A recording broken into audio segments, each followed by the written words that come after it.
यह वीडियो केवल मनोरंजन और ज्ञानवर्धक के उद्देश्य से बनाई गई एक काल्पनिक कहानी है। इसका उद्देश्य किसी की भावनाओं को ठेस पहुंचाना नहीं है। यह वीडियो यूट्यूब की सभी नीतियों का पालन करता है और किसी भी प्रकार के नियमों या पॉलिसी का उल्लंघन नहीं करता। कृपया इसे केवल मनोरंजन के रूप में ही लें।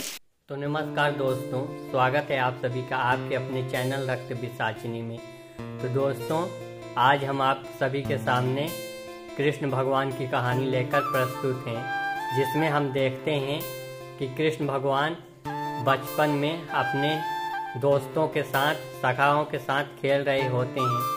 तभी उनकी गेंद एक नदी के अंदर गिर जाती है, जिसके अंदर एक बहुत ही बड़ा नाग रहता है, जो एक कालिया नाग से प्रसिद्ध होता है उसका नाम। तो दोस्तों, वह इतना जहरीला होता है, वह पूरे नदी में अपने जहर फैला दिया होता है और उसके प्रकोप से गांव वाले उस नदी का पानी तक लेने नहीं आते, क्योंकि वह जिस नदी में कालिया नाग रहता है तो वहाँ का पानी इतना जहरीला हो जाता है कि अगर कोई उस नदी का पानी पीता है तो उसकी मृत्यु तक हो जाती है। तो दोस्तों, इसी कालिया नाग जिस नदी में रहता था, उसी में कृष्ण भगवान जब छोटे थे तो खेल रहे होते हैं, तो गलती से उनका गेंद उस नदी के अंदर चला जाता है, जिससे उनके सभी सखा कहने लगते हैं कि कान्हा, तुम ही ने गेंद को इस नदी के अंदर किया है, तो अब तुम ही लेकर आओगे।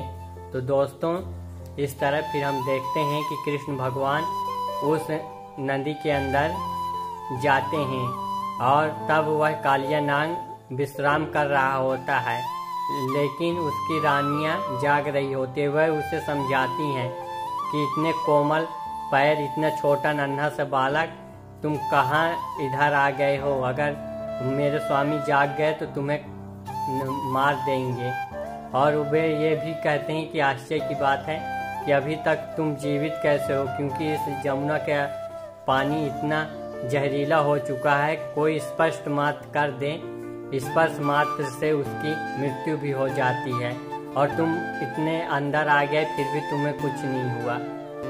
तो दोस्तों, तो इसी वार्तालाप में कान्हा जी नहीं जा रहे होते हैं, लेकिन वे रानियां बहुत समझा के उस नाग, कालिया नाग के हार गई होती है। तभी वह कालिया नाग जाग गया होता है और फुंकार से कृष्ण भगवान के ऊपर विष फेंकने लगता है, परंतु उस कालिया नाग के विष का असर श्री कृष्ण भगवान पर नहीं होता और वे उसे युद्ध में हरा देते हैं। और वह जब प्राण दान मांगता है वह नाग, तो कृष्ण भगवान उससे शर्त रखते हैं कि वह हमेशा हमेशा के लिए यह नदी छोड़कर चले जाए, वह ऐसे नदी में चले जाए जहाँ विशाल जीव जंतु रहते हैं, जहाँ उसके विष के प्रभाव से किसी भी मनुष्य अथवा जीव जंतु को कोई हानि न पहुँचे।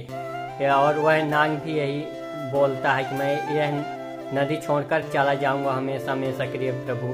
तो कृष्ण भगवान फिर मान जाते हैं और उसे जीवन दान दे देते हैं उसके रानियों के कहने पर, और उसके फन पर नाचने लगते हैं। तो दोस्तों, यह कहानी यहीं पर समाप्त होती है। अगर आपको हमारी यह कहानी अच्छी लगी तो आप हमारे इस चैनल को सब्सक्राइब करें और वीडियो को लाइक करें।